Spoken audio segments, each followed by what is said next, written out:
Welcome to another video of Adventures of the Cooks. My name is Jasmine and I'm right there on the left looking at my photos, and the cameraman of course is my husband Josh. And this is Bryce Canyon National Park. So we arrived to Bryce Canyon after we had already a morning of hiking.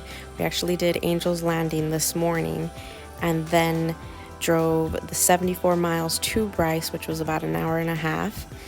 Got to our campground, checked it out, checked it in. We highly recommend where we stayed at. It was Ruby's Inn Campground, so their link is below in the comment section if you're interested in checking them out. They have RV spots, tent spots. They even have little teepees, which is kind of cute.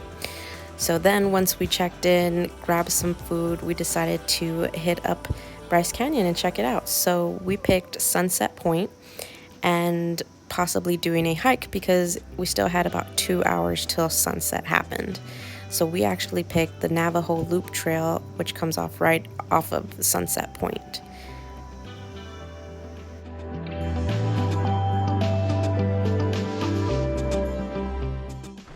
You guys are taking the nice way down. It seems like it.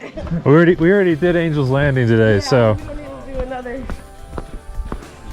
switchback. So I really wanted to leave that comment in there because when we got to the trailhead, we didn't really know which way would have been easier or harder. We basically made our choice because this way had switchbacks and we didn't want to climb up them again today. So we decided let's go down and hopefully the other way would be a little bit easier climbing up. So we went right. You can make your own choice of what you want to do.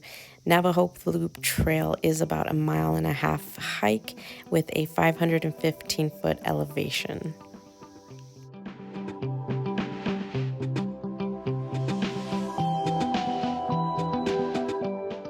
So if you want a cool little photo op in this area in particular, because I've literally seen so many people take photos in this area, but go ahead and stand at the top and you could either place your tripod. Unfortunately, we forgot ours this trip, so I let Josh go ahead and walk down and I took a picture of him, and here is his photo.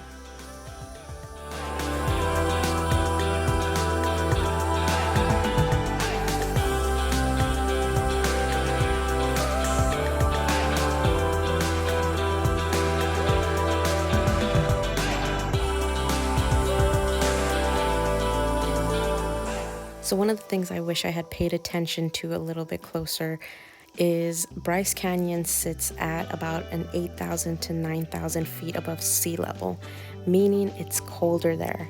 So I wish I had taken maybe a beanie, some gloves, or some kind of blanket of my own. We actually ended up buying a blanket in Bryce Canyon because if you haven't heard me say it already, but I am not a fan of the cold. So I got my $80 blanket from Ruby's Inn, which was great quality, and I really love that blanket, and I have it now. So keep that in mind. Pack for feeling cold. So if you like beanies, gloves, blankets, good jackets, take them. You're gonna want them.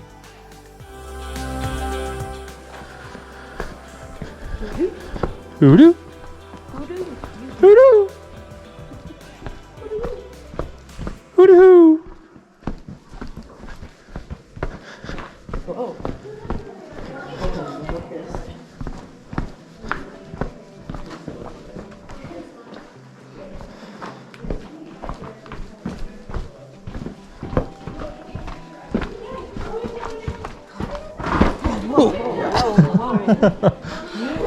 I think everyone's like almost like fallen, like right there.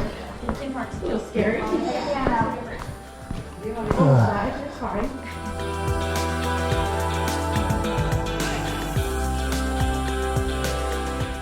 So yes, just be careful. As you can tell, if you're going down some spots, there is loose rock. So you just want to make sure you have your footing right. So just be careful. And also say the word hoodoo while you're in the canyon and hear it echo. I feel like hoodoo is my favorite word now.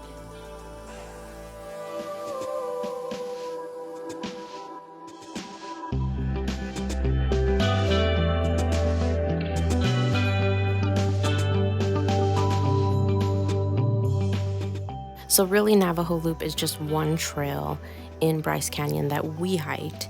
We didn't hike any other ones because we were only there for this evening, tonight, and then the morning, and then headed to Capitol Reef that next day.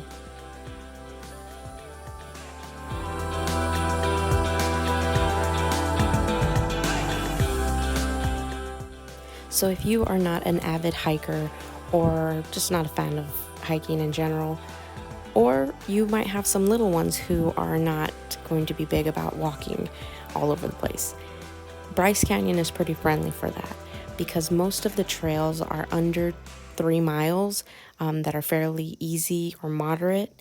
You can also have a great experience by combining trails together because a lot of them meet at certain points, so you can actually give yourself a little bit of combination too. Bryce Canyon also has plenty of observation points that give you great vantage points from the top. So although it's really cool to actually go into the canyon, see how tall these hoodoos are, the best views are from the top observation points. But I definitely would recommend get into the canyon, check it out. It's still super cool.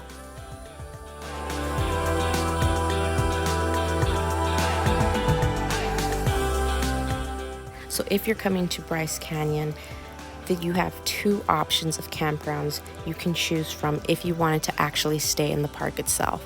There's the North Campground and then there's the Sunset Campground.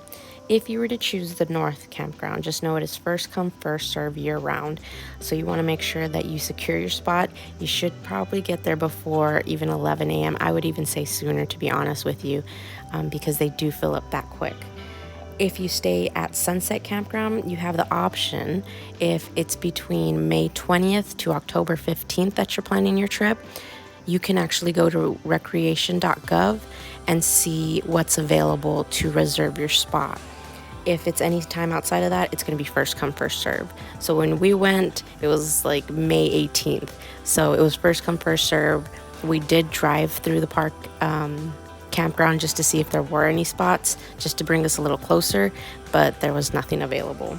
So the campground for RVs, it's going to be $30, and for tents, it's $20. So the last thing I'm going to mention is the shuttle system. So there actually is a shuttle system that is free to ride, and there's plenty of stops. There's even stops outside of the national park. So if you're staying at the Best Western or at Ruby's Inn, you can actually take the shuttle from there into the park, and it'll take you to many different stops where there's the beginning of trailheads. So like I said, it's free to ride. The only thing is they run from 8 a.m. to 6 p.m. with some extended hours in the summer till 8 p.m. And because of that, we didn't take the shuttle system because it wasn't going to get us to sunrise and sunset points that we wanted to see. So just keep that in mind. We're going to go ahead and close out this vlog with a sunrise at Inspiration Point, which I highly recommend because it is so beautiful. We just want to thank you. We are Adventures of the Cooks. Thank you for watching our video. Don't forget to like and subscribe, and check out our social media outlets and especially our travel blog, which we have more information about Bryce Canyon, some recommendations to help you just plan your trip if you are looking to go to Bryce Canyon National Park. Shoot us a message. We'd be happy to help and make it easier for you on what to expect. But thank you again and have a great day. Bye.